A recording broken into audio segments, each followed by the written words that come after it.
आज हम लोग एंथ्रोपोलॉजी पढ़ेंगे।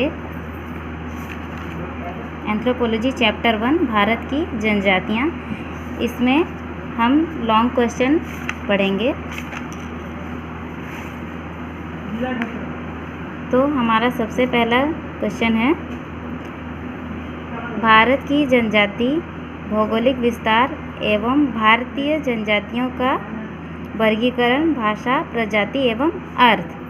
जिसमें हमारा क्वेश्चन है, भारतीय जनजातियों की विशेषताओं का वर्णन करें। मतलब हमारे भारत में जितनी भी जनजातियां हैं उनका विस्तार पूर्वक उनकी विशेषताओं का वर्णन करना है।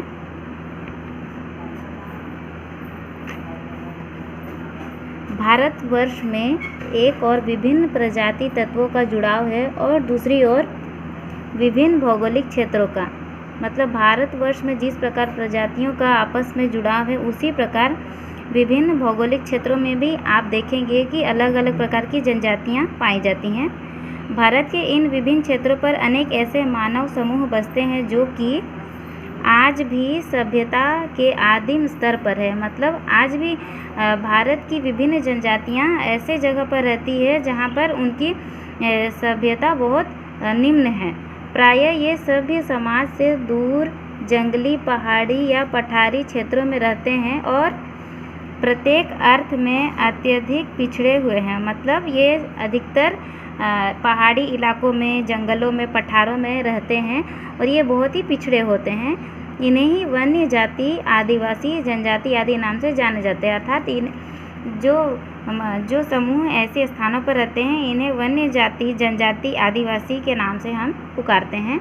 इनकी कुछ अपनी विशेषताएं हैं जो निम्न रूप में चर्चित हैं। जैसे एक जनजाति अनेक परिवारों के समूह का एक संकलन होता है।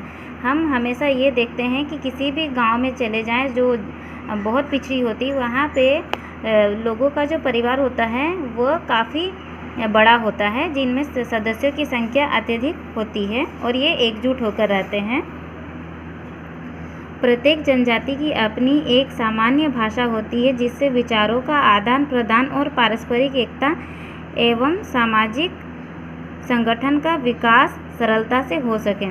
प्रत्येक जनजाति की अपनी एक सामान्य भाषा होती है। जैसे सभी प्रकार की भाषाएं, सभी लोगों में अनेक प्रकार की भाषाएं होती है। जैसे कि कोई संथाली भाषा बोलता है, कोई उराव भाषा बोलता है, कोई मुंडारी भाषा बोलता है। इस प्रकार से सभी अपनी भाषा का आदान प्रदान एक दूसरे से पारस्परिक रूप में करते हैं, जिससे उनका आपसी विकास सरलता से हो सके।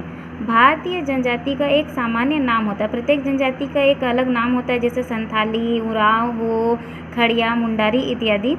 जनजाति की एक महत्वपूर्ण विशेषता है कि यह एक निश्चित भूभाग पर रहती है और सामान्य भूभाग के आधार पर सामुदायिक भावना भी दृढ़ हो जाती है।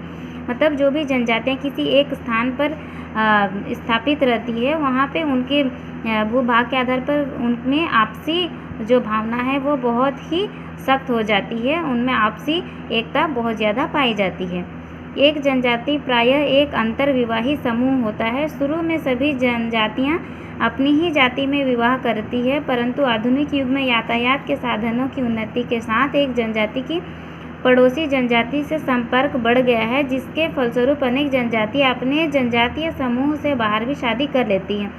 पहले हमारे समाज में विकास बहुत कम था और आज भी आप देखेंगे कि ग्रामीण इलाकों में या फिर जनजातियों में विकास जो है वो बहुत धीमी गति में है, जिसके कारण वे हमेशा अंतर्विवाही विवाह करते थे। परंतु अभी जिस प्रकार आधुनिक युग में विकास हो रहा है, लोगों में यातायात की साधन भी बढ़ती जा रही हैं, जिसके फलस्वरूप आप जनजातियां भी अभी अपनी समूह से बाहर शादी कर लेते हैं। एक जनजाति की सामान्य संस्कृति होती है और बाहर के समूह के विपरीत इसके सदस्यों में एकता की भावना होती है। मतलब किसी भी जनजाति की अपनी एक अलग संस्कृति होती है। वे उसी के आधार पर पूजा पाठ, विवाह इत्यादि जैसे कार्यक्रम करते हैं और इसके विपरीत सदस्यों में आपसी एकता भी पाई जाती है। एक जनजाति के सदस्यों में पारस्परिक आदान प्रदान के कुछ सामान्य नियम और निषेध होते हैं, जिनको प्रत्येक सदस्य को मानना पड़ता है। अर्थात किसी भी जनजाति में जो उन लोगों का आपसी जो नियम होता है उनको वे हमेशा मानते हैं, जिसका निषेध करना अनिवार्य हो। मतलब उनको अपने नियमों को तोड़ना नहीं चाहिए, बल्कि उनके नियमों का पालन करना पड़ता है, जिसके आधार पर इनके व्यवहार नियंत्रित होते हैं। मतलब उनके नियमों के आधार पर ही उनका व्यवहार नियंत्रित होता है। जनजाति की एक और प्रमुख विशेषता यह है कि प्रत्येक जनजाति का एक राजनीतिक संगठन होता है। मतलब किसी भी जनजाति का जो समूह होता है उसका एक राजनीतिक संगठन होता है कि किसी भी कार्यक्रम को वे सभी समूह बनाकर एक साथ मिलकर पूरा कर सकें। डॉक्टर मजूमदार के अनुसार जनजातियों के बारे में कहा गया है कि जनजाति एक राजनीतिक इकाई है।